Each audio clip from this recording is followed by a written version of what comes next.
are really triggered by the idea that their values are important, because they're in a stage of their lives where identity is growing. So it means that they actually feel very much in focus of the project. The teachers, they look upon it from a very different perspective, because they are the ones that convey values.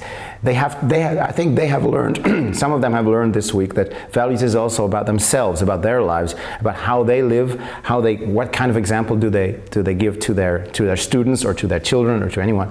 That they matter also as a person. I came to more and more appreciate the exercises and culminating in that performance, where it was actually put to a test, because it wasn't just a happy show, happy faces and people proudly presenting what they had learned, but there was conflict and tension in the scenes and also in the form theatre, where the audience was invited to interfere.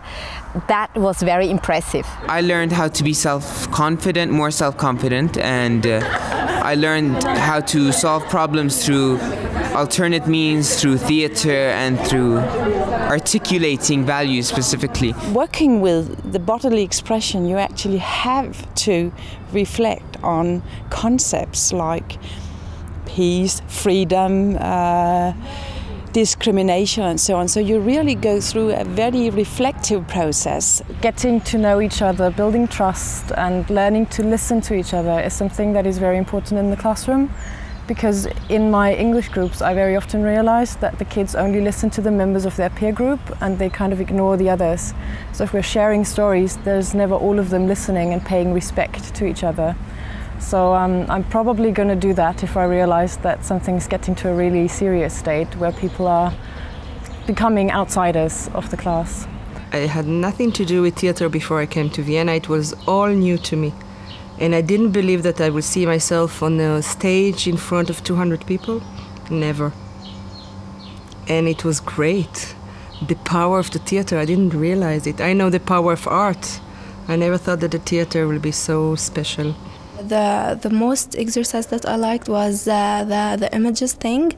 I knew that from an image you can interpret many things. You can understand from one image, and you can interpret many different ideas from only one image when you froze on the stage.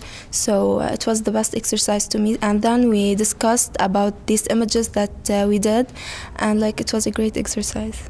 All the people that I had come in contact with had seemed to agree on the same values. Right, we're all open-minded, we all know it's important to respect everyone, all right. And then the conflicts came out on that last day when we were creating the scene and when the scenes were presented. And the big challenge is what you do after that and what you do with the conflicts. I'm from Palestinian origin, and there are people here who are Israeli, and we actually sat and talked about how each of us sees the conflict. And I've always been very curious to see how the other side thinks without getting into the whole aggression or fighting back and forth about who is right and who is not right. Just trying to understand where each person is coming from, and at the same time making our own ideas, our own convictions clear. Yesterday's performance was just brilliant. There's nothing more that you can say. We've all come such a long way that it's an amazing experience that happened. What else can I say? I think it's very courageous of Interkulturelle Centrum to introduce this, because I mean it is really something that might be quite controversial in some countries, to suddenly express themselves bodily and to introduce these methods. So I think it's courageous, and I think Austrians should be proud of themselves for doing that. The students and the teachers can meet if they are both on the same level, and I've seen that. I've seen hierarchies fall during this week. On the other hand, you see that the momentum of the project is really with the young kids, because they are the ones that feel that they can change and do something. It's not me only who had suffering. So there is also the other people which have been in this life, in life which I'm living. But right now, the life of them are good, are better. So I just say, okay, I still have hope that also my future will be nice.